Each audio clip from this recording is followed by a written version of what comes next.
कर भी इस दिन शिव पर चढ़ा हुआ जल घर मत लेके आना, भारी पाप लगेगा। आप जानते होंगे गुरुजी ने कहा है, एक लोटा जल सब समस्याओं का हल। जब हम अपने घर के मटके से, जो कि पितरों के विशेष स्थान नियम के स्वरूप में जाना जाता है, वहाँ से जल उठाकर शिवलिंग पर अपने मन की कामना कहते हुए, महामंत्र श्री शिवाय नमस्तुभ्यम कहते हुए शिवलिंग पर जलाभिषेक करते हैं तो कई तरह की नवग्रहों की दशा सुदृढ़ होती है, भाग्य की दशाएं मजबूत होती हैं, रोग संकट, पारिवारिक पीड़ा, रोग दोष और सभी जीवन की जो परेशानी होती है उनका निदान होता है और हमेशा सब सुख प्राप्त होता है। मेरे महादेव को 4 पहर जलाभिषेक किया जाता है और उन्हें कुछ भी नहीं चाहिए, मात्र एक जल का लोटा सच्चे भाव सच्चे मन से उन पर समर्पित कर दिया जाता है ना, तो भाग्य बदलता है। मेरे महादेव कहते हैं, निर्मल मंजन सो मोहे पावा, मोहे छल छिद्र कपट न भावा। मुझे सिर्फ निर्मल मन का व्यक्ति, जो कि सच्चे भाव का हो, जिसके मन में यह भावना हो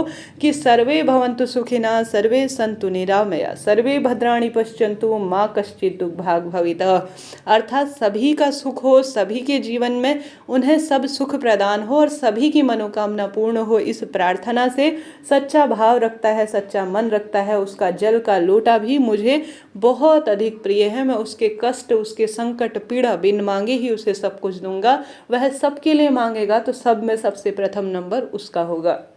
ऐसी सुंदर जो है मेरे महादेव की सुंदर स्वरूप की कल्पना है, जो कि अपने आप में अद्भुत है। उन्हें अन्य देवी देवताओं को जहाँ महल दो महला चाहिए, मेरे महादेव को सिर्फ वह भस्म रमाए हुए हैं अपने जो है शरीर पर। साथ ही मेरे महादेव वासुकी नाग धारण किए हुए हैं। मेरे महादेव को महल दो महला नहीं, सोना सा कोई भी साफ स्वच्छ स्थान, हिमालय पर्वत और जो है शमशान की भूमि भी उन्हें प्रिय होती है। मेरे महादेव का वास 3 लोक में है, कड़कड़ में मेरे महादेव का वास है। ऐसे में जब महादेव को मात्र सच्चे भाव सच्चे मन से जल का लोटा सोमवार के दिन समर्पित कर दिया जाता है तो कहा जाता है निरोगी काया होती है। मंगलवार के दिन थोड़ा सा जो है जो मसूर की दाल होती है वह जो है जल के लोटे में समर्पित कर दिया जाता है या लाल चंदन डालकर शिवलिंग पर समर्पित कर दिया जाता है तो मांगलिक दोष दूर होते हैं और कुंडली में जो मंगल से संबंधित कठिनाई हो रही होती है और साथ ही क्रोध बढ़ रहा होता है,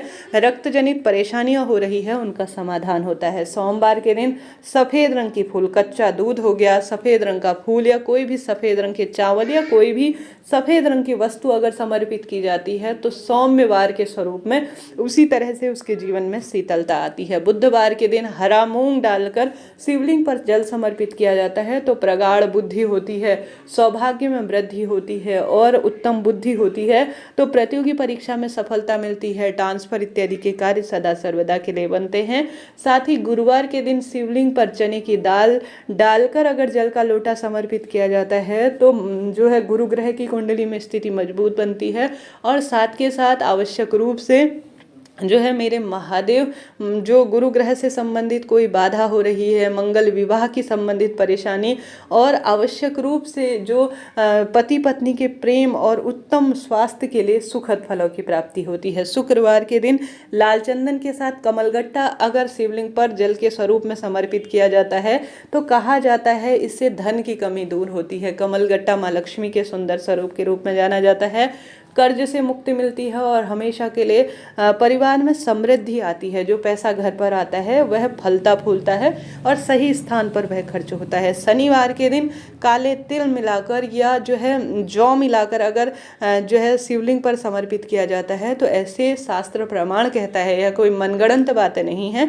उसे जो है शनि राहु संबंधी परेशानी नहीं होती और पितरों की भी असीम कृपा होती है।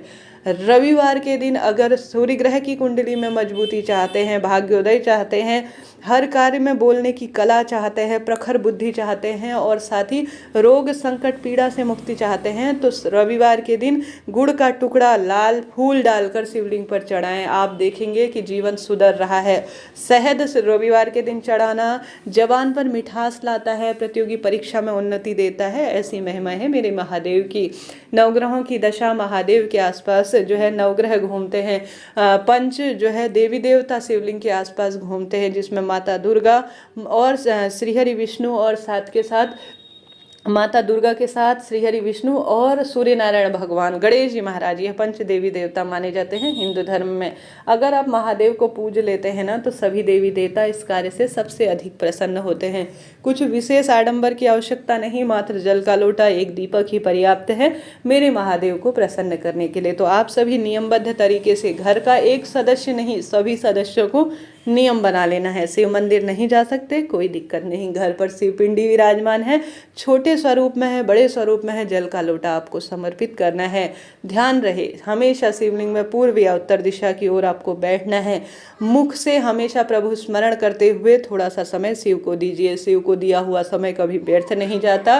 ध्यान कहीं और जा रहा है और शिव पर आप जल चढ़ा रहे हैं, यह कोई उचित मूल्य और इसका फल आपको प्राप्त नहीं हो पाता है। तो इन नियमों का ध्यान रखें और इस बात का हमेशा ध्यान रखें कि आपको जल जो चढ़ाना है ना, उसे थोड़ा सा अपने लोटे में भरकर जरूर से लाना है, परंतु किस दिन नहीं लाना है यह भी जरूर से वीडियो में जानिएगा। आप सभी को जो शिवलिंग पर जल चढ़ाना है उसे अंतिम छोर में जो है लोटे में प्राप्त कर लेना है और उसे थोड़ा आचमन अर्थात प्रसाद के रूप में ग्रहण करना है और थोड़ा उसके छींटे अपने शरीर पर डालने हैं। साथ ही गुरुजी कहते हैं आप भस्म धारण नहीं कर सकते, रुद्राक्ष आप धारण नहीं कर सकते, आप कुछ भी नहीं कर पाते हैं शिव से संबंधित चीज, कोई भी वस्तु आप जो है विशेष पूजन अर्चन नहीं कर पाते, परंतु शिव पर चढ़ा हुआ जो जल है उसे आप अपने शरीर में छींटन कर लेते हैं या तिलक के रूप में लगा देते हैं उस जल को, तो आप पूरे शिव तत्व के स्वरूप में अपने आप में अद्भुत विशेष व्यक्ति के रूप में हो गए हैं। तो आप इस बात को नियमबद्ध तरीके से ध्यान में रखिएगा कि यह कार्य आपको करना ही है।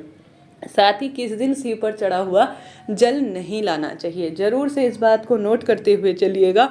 आप जब शिवलिंग पर विशेष रूप से अपने घर से जल नहीं लेकर गए हैं उस दिन आपको जल जो है शिवलिंग से उठाकर नहीं लाना है, क्योंकि आप घर से पानी ले ही नहीं गए हैं तो आप उस जल को लाने का आपको कोई जो है संपूर्ण फल इससे नहीं मिलेगा। क्योंकि जब आप नियम के तहत घर से जल का लोटा भर कर ले जाते हैं, शिवलिंग पर संपूर्ण रूप से उसे समर्पित करते हैं, तभी आप उस जल को जो शिव पर चढ़ा हुआ है उसे जो है घर लेकर आए, तभी यह पूर्ण माना जाएगा, संपूर्ण इसका विधान कहा जाएगा। अब यह नहीं कि आप जो है शिव मंदिर से जल लेकर जो है वहीं का लोटा इस्तेमाल कर रहे हैं और शिव पर चढ़ा रहे हैं और उसी को जो है आप जो है उठाकर घर ले आ रहे हैं, तो इसका कोई मूल्य नहीं है, क्योंकि वह शिव की वस्तु है और शिव पर ही उसे चढ़ा रहे हैं, न तो उसका कोई विधान है न कोई पूजा का उसका श्रेष्ठ फल है। तो आप घर से जल का लोटा ले जाएं और आवश्यक रूप से आप उसे जल जो है संपूर्ण समर्पण की भावना से समर्पित करें, उसके बाद आप जल का लोटा घर लेकर आए, अर्थात जो शिव पर चढ़ा हुआ जलाधारी से जल घर लेकर आए। यह नहीं कि शिव पर ही चढ़ा हुआ वहीं पर मंदिर की टैंकी लगी है, बच्चों को भेज दिया और स्वयं भी गए और वहीं से जल और उठाकर घर ले आए, यह कोई इसका प्रमाण नहीं है कि आप सभी इस तरह से जल का जो भाग है वह घर लेकर आए। इस नियम को ध्यान रखें, तभी आपकी पूजा आराधना संपूर्ण फलों की प्राप्ति में सहायक हुई। मैं से आशा है उम्मीद है आपके लिए वीडियो महत्वपूर्ण रहा होगा। कोई आपके प्रश्न हो जो आप शिव पूजा से जानना समझना चाहते हैं पूछ लीजिएगा, आपका अपना चैनल है, सभी सवालों के जवाब आप प्राप्त करेंगे। श्री शिवाय नमस्तुभ्यम।